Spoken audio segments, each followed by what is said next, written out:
नमस्कार, मी Poonam news अनकटच्या Pune connect मध्ये तुमचं सगळ्यांचं स्वागत करते। पाहूयात पुण्यातील काही महत्त्वाच्या घडामोडी।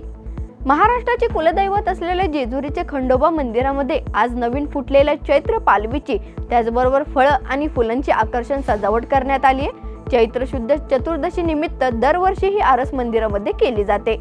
चैत्र महिन्यामध्ये झाडांना नवीन पालवी फुटत असते आणि म्हणून अशा प्रकारची आरस करण्याची प्रथा खंडोबा मंदिरामध्ये आहे। त्यामुळे आज ही सजावट मंदिरातील गाभाऱ्यात करण्यात आली आहे। ही सजावट श्री मार्तंड देवस्थान त्याचबरोबर नित्य वारकरी, ग्रामस्थ, पुजारी आणि सेवेकरी यांच्या मार्फत करण्यात आल्याची माहिती संस्थानाच्या वतीने देण्यात आली आहे। समाजाच्या शैक्षणिक आणि सामाजिक विकासात आपलं अनमोल योगदान देणारे थोर समाज सुधारक आणि विचारवंत महात्मा ज्योतिबा फुले यांच्या जयंतीनिमित्त उपमुख्यमंत्री अजित पवार यांनी पुण्याच्या गंजपेठ इथल्या त्यांचं निवासस्थान महात्मा फुले वाड्याला भेट दिली आहे। महात्मा ज्योतिबा फुले आणि क्रांतिज्योती सावित्रीबाई फुले यांच्या समाज सुधारणेच्या संघर्षमय वाटचालीवर आधारित फुले चित्रपट 11 एप्रिल रोजी प्रदर्शित होणार होता, पण चित्रपट रिलीज होण्याआधीच वादात सापडलेल्या या चित्रपटाची तारीख पुढे ढकलण्यात आली आहे। यावरून आता पुण्यात वंचित बहुजन आघाडी आक्रमक झाली असून प्रकाश आंबेडकरांच्या नेतृत्वात फुले वाड्याबाहेर निषेध आंदोलन करण्यात आलंय। राजकीय आयुष्याच्या वाटचालीत नक्की कोण कोणाचा प्रतिस्पर्धी आहे हे सांगणं अवघड असतं। कोण कोणाला कधी धोबीपछाड करेल हे सांगता येत नाही।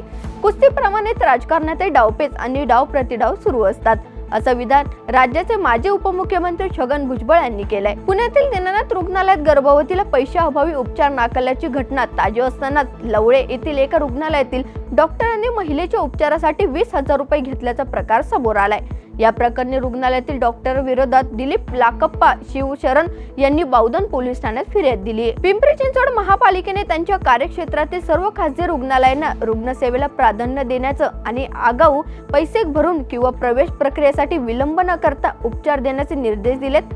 पुण्यातील दीनानाथ मंगेशकर रुग्णालयात आगाऊ पैसे देऊन प्रवेश नाकारल्यामुळे एका गर्भवती महिलेचा मृत्यू झाल्यानंतर पीसीएमसीने या संदर्भात एक परिपत्रक जारी केलंय। पुणे महापालिका आणि पीएमआरडीएच्या मंजूर विकास आराखड्यात टेकडी उतार क्षेत्र आणि जैवविविधता उद्यान आरक्षणाबाबत व्यापक विकास नियंत्रण नियमांचा आढावा घेण्यासाठी आणि विकसित करण्यासाठी राज्य सरकारने 6 सदस्यांचा अभ्यास गट स्थापन केलाय। पुण्यात 40°C पेक्षा जास्त तापमान असलेल्या तीव्र उष्णतेच्या लाटेमुळे स्थानिक ग्राहकांसाठी एक निराशाजनक समस्या निर्माण झाली आहे। दुग्धजन्य पदार्थ अकाली खराब होत आहेत, ज्यामुळे दूध, लस्सी आणि छास यांसारख्या दैनंदिन वस्तू त्यांच्या मुदत संपण्याच्या खूप आधी आंबट निराशेत बदलत आहेत। महाराष्ट्रातील पुणे जिल्ह्यातील दौंड येथे बायोमेडिकल कचऱ्याचा भाग असलेले गर्भ आणि अवशेषांचे अवयव काचेच्या कंटेनरमध्ये टाकलेले आढळल्यानंतर पोलिसांनी मंगळवारी अज्ञात व्यक्तीविरुद्ध गुन्हा दाखल केलाय, असं अधिकाऱ्यांनी सांगितलंय। बारामतीच्या कोराळे खुर्द येथील 16 वर्षीय मुलीनं गळफास घेऊन आत्महत्या केली आहे।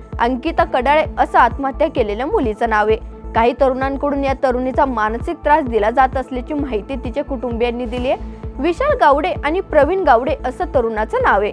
बारामती तालुक्यातील वडगाव निंबाळकर पोलिसांनी चौघांविरुद्ध गुन्हा दाखल केला असून पुढील तपास सुरू आहे। या बातमीसह पुणे कनेक्ट मध्ये इथे थांबूयात। पाहत राहा न्यूज अनकट।